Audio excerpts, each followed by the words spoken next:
Welcome to Dissecting Dahmer Part 4. This is the Hellbound Podcast. I'm Vicky.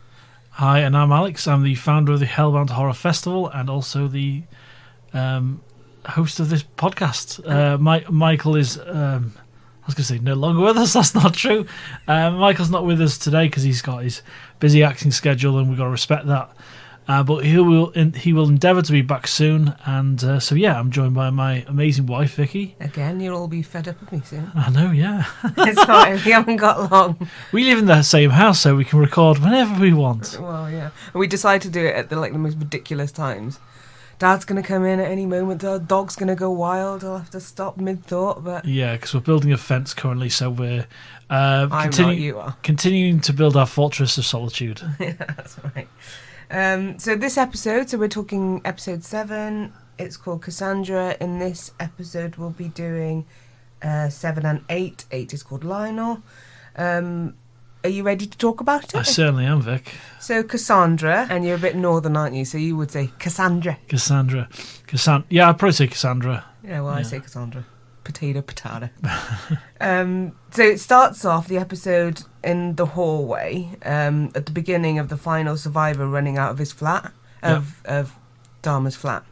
So it kind of goes right back to the beginning. And it's all about the neighbour's perspective. So her name is Glenda Cleveland. Yes. And it's not until the end that I actually have to look up why the episode's called Cassandra. I'll reveal all at the end. Yeah, I didn't know. I was like, where's the name? Is it her real name? Yeah, it was a strange one, but yeah. It was. But it makes sense at the end. Yeah. Again, it's all yellow tones. Yeah, it's the sodium street lights, and it's kind of a classic thing, and now it's kind of fading out because of LEDs. So when you watch a movie from now, like back in time, street light spills through blinds in rooms, and it's like a yellowy tone. So it's called sodium lighting. But it looks 70s, even though it's 90s. It's because sodium lighting was so kind of prevalent in that decade of movies, and yeah, if you want to see a great sodium lighting, look at 70s movies. That's very niche and inside baseball. So Glenda is the neighbour, and we saw already how she was kind of a bit, I suppose, tortured by the sounds that she heard. But she saw the last survivor, so the survivor running out of Jeffrey's flat. That's right. And then decides to call the police. Called the police, but she saw that they were already outside, so she looked through the window, saw that they were already there. Now, apparently, this whole episode goes backwards and forwards quite a lot in her story and her involvement within this tale. That's right, yeah. So she had been calling the police for months. When they arrived, she said, y'all came too late. Like, she'd been calling them and reporting, but nobody ever came. She put the radio on, she heard that there were up to 15 bodies, and all the skull holes and, the trophies, were the IDs that he'd kept. Yeah. So only after he had been, I suppose, outed and all his crimes had been documented to a certain degree, did she find out the horrors of what she'd been listening to. I know, I can't imagine how that feels. And one of the points I think they highlight this again is after he gets arrested, or maybe the day after, they say that the entire building's a crime scene, so being told to get out as well. Yeah. So she can't even leave where she is. Understandably, in this show, because I've heard differing things, that she actually lives slightly further away in the building in real life, but in the show she lives next door. She shares an air vent with him. So I can understand why the police are telling her especially to get out, but it goes against, there's no respect for her, there's no respect for she's listening. a victim too. Yeah, exactly. Yeah, absolutely. It's just really disturbing to see it from her perspective. She did a press interview, and obviously you can see her distress, and then you see her at work. So she's like some kind of admin or data processor, and her boss comes to her and says that clients are concerned about her and seeing her crying all the time. There's very little sympathy for her based on the other case. It's awful. Yeah, it's Can't like imagine this happening. business is suffering because of you and your trauma. You know, sort it out, sort of thing. That's how it felt. She just felt the complete pressure of the situation. You know, in the press, they're calling the victims zombies. Yeah. That's what her supervisor said to her. Did you see any of the zombies? That's it. So, you know, she's being told to kind of relive it again and again. Like, was the term zombie? I don't know this, but is it based on him effectively doing lobotomies on them? Yeah, and like they were walking around with holes in their heads. And, like, you know. Oh God. So you see her and her struggles and how alone she feels, I think, within that. Yeah, absolutely. And then it cuts to Reverend Jesse Jackson. Yeah.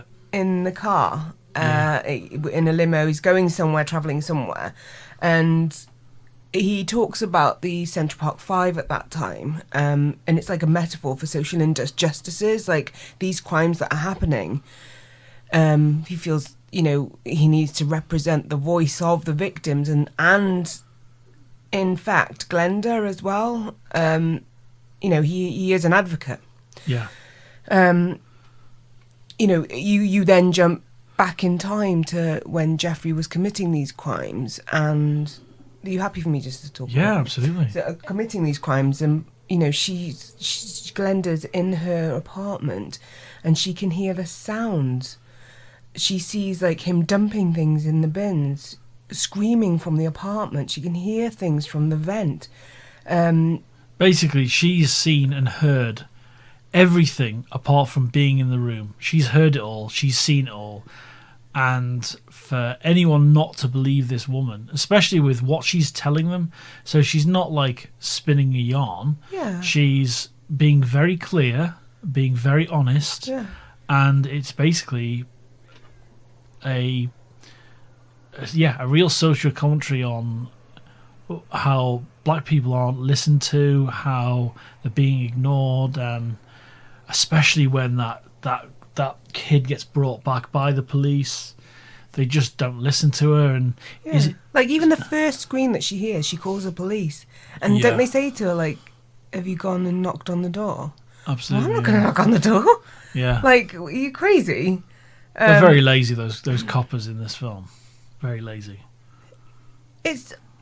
I find it difficult to fathom. Like, I've never actually had to call the police for anything. I've worked with the police, and you know, in that respect, but I've never had to call the police to report a traumatic event like this. Yeah. And I can't imagine what it must have felt like for months and months and months to be calling and calling and calling and no one hearing you. Yeah. How isolating. Her daughter moved out and starts living with her boyfriend. Like, she's on her own. Yeah. Being tortured by the sounds. You know, Dahmer is like Frankenstein. Yeah. You know, what he does to his victims is a hobby. It's just so strange. You also see another guy that's in the apartment block, Dean, who moves in. Oh my God! And yeah, then Jeff, absolutely. Yeah. You know, befriends him. But this is the thing. What's her character called? Glenda knows Dean, so it brings it home even more so. Well, then she calls the police, and she's like, you know, I've not seen him for a while. Oh, they don't do anything. And then she sees that his mail is piling up downstairs in the box. Then she gets in touch with the supervisor person, the landlord, and you know, she's like, smell this smell. Like, can you not smell what's going on here? And the day that Jeffrey got fired is also the day that he got an eviction notice. Yeah. Now, again, this timeline thing in this series, it goes backwards and forwards within episodes. You don't kind of know what time within chronologically it is. But it must be after Tony, I think, because he's just so drunk. He's like properly falling apart. Yeah, absolutely. There's a really tense interaction between Jeff and Glenda with that sandwich. Oh, it's all the close-ups. It basically doesn't. It makes you not want to eat. It's an amazing scene. He basically he says he's made her a turkey sandwich, or made her a sandwich, And it's the way it's shot. It's the way it's directed. It's one of probably my favourite scene in the whole show so far. The way that kind of plays out. It's really simple. The use of close-ups, just everything about cinematography is beautiful. It is. And then, aren't you going to eat your sandwich? It really is chilly. I can't remember the reasoning why she stops or she just leaves. Because she just doesn't believe him. Well, she was told to move out, wasn't she? Yeah. After that, because I think it was very soon after that. That was the last victim, the survivor. Yeah. But that night, you can hear. I think it's that night, but you can hear the torturous sounds, the drilling, the no police help, the smells, the no sleep, the sounds of the Polaroid. You know, it's like a montage of all... This whole episode is a montage of all the trauma that she experiences and how that must stay with you for the rest of your life. She's fully immersed in this sensory overload. She's a victim too. Yeah. She's a victim. Yeah, absolutely. By proxy. Yeah. And she's living with that forever. And she finally gets to speak to someone that wants to listen to her in this episode. Well, that's it. So she ends up going into a motel. This is the point where you go forward in time to after she's been told to vacate the apartment. Block, yeah. And she's in like a motel, and Reverend Jackson knocks on her door. Yeah. And she's like, of course I know who you are. And then he goes to listen to her story and backs her and supports her and, you know...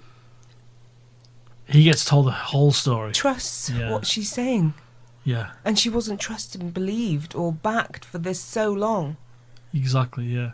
She's in a lonely little motel room and she sits down on the bed and she sits down on the bed and he sits down on a little chair next to the door. And then it flashbacks and then it goes back and forth and then you cut back to someone's listened to the entire story. Yeah. This is the first time in her life in regards to Dahmer that someone's just sat there and actually listened to her. I know. And there's nothing worse than not being listened to. There really isn't anything worse than being listened to. And, you know, let's wrap it up by saying that the reason that this episode is called Cassandra is in Greek mythology. Cassandra was a Trojan priestess dedicated to the god Apollo and fated by him to utter true prophecies but never to be believed. Wow. So she was someone in Greek mythology that was never believed. So episode 8 is called Lionel. Who's Lionel, Alex? Lionel is the father of Jeffrey Dahmer, and he's played by the amazing actor Richard Jenkins. 6 Feet Under? 6 Feet Under, Shape of Water, Killing Them Softly. Absolutely everything he's in, he's just never phoned it in. Brilliant actor. Very good. So he plays... Lionel Dahmer, the father of Jeffrey Dahmer. Very good, and he plays him very, very well. Yeah. We've seen him quite a few in different episodes, obviously, leading up to this. But this episode is about him, and it starts after the police interview with him crying.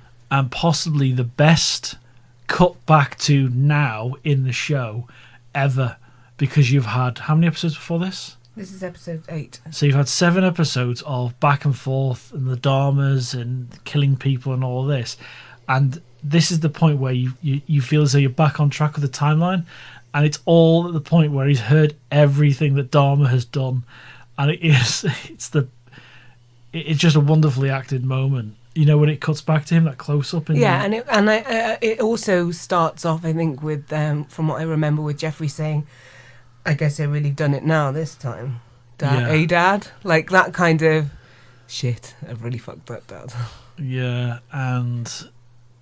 Shucks, I've really done it now. Yeah, he's full, like, not shut down, but he's so... I didn't realise how open, because I'd never listened to the tape recordings, if there is any of him, how open he was about what he did. Well, he wanted to see him, didn't he? So they actually spoke together, and, you know, he did say previously that he thought he was sick or ill and suggested therapy. And, you know, he's saying it all started with the raccoon under the house. Like, is that how it started? You know, I knew I shouldn't have done roadkill taxidermy with you. The dad didn't. He was blaming himself, wasn't he? Which shows how earnest he is to some degree. You know, as a parent, surely you do feel responsible. As an ethical parent, you would feel responsible slightly for it. And well, maybe taxidermy was more of a normal hobby in the 30s and 40s and 50s when the dad was growing up. Oh, I know, absolutely. But maybe it was more commonplace then. I don't know, but it's a the dad he reacted so poorly to that, didn't he? Yeah, and then he was saying, you know, well, it was your mother. She was taking sleeping pills and seizure medications when she was pregnant, and you know, Lionel was blaming the mum for leaving. Like he's just like road mapping, isn't he? Like the traumatic events or the events that would lead up to somebody being like this. You know, outside looking in when he's a major part of it. You know, he also absolutely left Jeffrey, didn't he? Really? Yeah. Lionel used to make explosives. He was saying, didn't he? I used to make explosives and take them to school, and he had fantasies like Jeff, but not really. He had fantasies hurting everyone else, like everyone else did, about hurting people or killing someone. Like a lot of people have those, you know. Oh, I have them every day. Oh, I have them quite often. Well, funny story. Probably not a funny story, but when I was working in fingerprints, there was one point where you got these little magnifying glasses that you look at the actual temp-prints. Yeah. And I remember walking down like it was a very small bureau, quite a small place. It was about 6 or 7 people on their desks, and I had imagined walking past them and bashing their heads down onto these like glass things, and they would impale them, and that was at work, for God's sake. That's like that thing though when you step on the edge of a cliff, isn't it? It's almost like you live it out just for a split second. Well, no, but it's one thing to live out your own fantasies of hurting yourself, and then quite another to think about hurting somebody else. Yeah, that's true. Like grabbing this bat and smashing you over the head, and like the impact that it would have in your skull. Especially one of the bats in here. Well, you know what I mean. Yeah. But that it's normal, is it? Everyone has those kind of thoughts, don't they? I'm not sure if it is. It might be, surely. Let's move on. In effect, he was massively overthinking, as anyone would. Well, the dad was trying to find reason for Jeffrey being Jeffrey. Like, is it because I had these fantasies? And he was so torn, Lionel, Jeffrey's dad, about where this started, and I can't imagine what the position would be like if you're the father or parent or brother or sister of a serial killer. Maybe everyone does start thinking, am I part of this? Am I part of the reason? Well, let's not beat around the bush. He wasn't there. He was absent for a lot of the time. Yeah. And, you know, Jeffrey was very much alone. Very much alone, left to do his own devices, to do what he wants to, from the age of, was it 14, 15? That's right, something like that? Yeah. So, you know, come on, Lionel. Yeah. You're going to have these questions because you weren't there. Yeah, and I'd know if you were gone off for, like, hours on end. I would question what you did within that time. I think you'd start questioning it if I started thinking of dead bodies, yeah. Well, especially if the house... If this study or office of yours smelt more than it actually does, I would question... It smells beautiful in this room. It does, actually, fair dues. You cleaned for me, thank you. I cleaned for my wife. Anyway, in the episode, it flashes back to the grandma's house. Oh, my God. Because it's turned upside down. She's got police. dementia at this point as well. Yeah. I was wondering what it was going to be like, and I didn't know she had dementia. And it's not a saving grace. It's not. I never want to have it. I don't want anyone else to have dementia. But one small thing is, she doesn't really contemplate what's happening. God knows what she's thinking. And if she did, she'd probably die of. If she understood what was happening, especially in that basement. I don't think you'd be able to take it in. No, absolutely, yeah. Dad Lionel is looking at a lot of the news, the interviews, the headlines, trauma, just trauma. And there's like personal attacks on him as well. You know, personally, I think maybe he knew what he was doing, that he wasn't insane. He potentially had a bit of a death wish, like Jeffrey Dahmer. Yeah. He just didn't want to be there, so his compulsions and his drinking just took over, and he didn't see a reason for not doing it. Yeah, absolutely. You know, Ed Gein, a prime example, he was absolutely insane. Dahmer was able to integrate within society a little bit more while he was working, potentially. Going out at night. The nightclub scene. Like, you're off your face, you can do what you want. Like, it's very accepting, especially... Outside of all the murder and the cannibalism and all of that, the nightclub scene seemed pretty fun. It's in this episode as well that the mum comes back. Is that right? Joyce Flint. That's right, on the door, apologising. Yeah. She's looking for not sympathy from one of the victims' families. The impact statements in this as well. So you've got the court case, haven't you? Is that right? Or that's right. It's the court case. The impact statements of the parents and friends and family of victims. I think is there a poem in the victim's voice as well? The siblings. You've got, you know, it's just awful. It's horrible. It's really hard to talk about. Really. We have to just get through it now, don't we? That's how it feels. Oh yeah. Did Jeffrey do a statement? I can't remember. I think he spoke. I can't quite remember what he said. But yeah, he's done now, isn't he? But he got 15 consecutive life sentences. Yeah, because there's no. What state is it in? Michigan. It's Michigan, isn't it? So there's no kind of death penalty there at the time. You've got at the end of the episode, you've got Lionel who apologises, blames himself for leaving him alone. You know, a lot of that remorse and regret, which is palpable. Yeah. But you've also got Joyce, the mum, tried to kill herself as well. Yeah. So the parents really... The whole episode is dedicated really to Lionel more than Joyce. Joyce is in it. Maybe Joyce is next. Don't know. Or maybe it's because the father's seen as a bigger influence on Jeffrey's life. That's possibly why. Yeah. It's just... These two episodes, so both 7 and 8, really delve into the victim feeling and sentiment of those people around Jeffrey. Yeah. The neighbour, the parents, the victims' families. Yeah, exactly. The survivors. The extended range of victims and people he's had this knock-on effect on, which is easily passed down generational as well. Oh, definitely. And it's going to be there for forever. So, next week... It's the last two. It's the last two episodes, episode 9 and 10 of Dahmer. Dissecting Dahmer. No, Dahmer. Murder. The Jeffrey Dahmer Story. No, isn't it? It's not murder, is it? It's what we're discussing now, what I'm mumbling over, is the title of Netflix's show is a bit long-winded. I think it's called Dahmer Monster, a Jeffrey Dahmer Story. Well, hey! Huzzah! Ooh, you got nice soft hands. So yeah, we're delving deep and dissecting Dahmer next week for our final episode. And then what I think Vicky and I are going to be doing is seasonal horror films. So I think for December, Michael and I'm roping my wife into loads more stuff. Shooting more stuff. So yeah. What did we watch recently?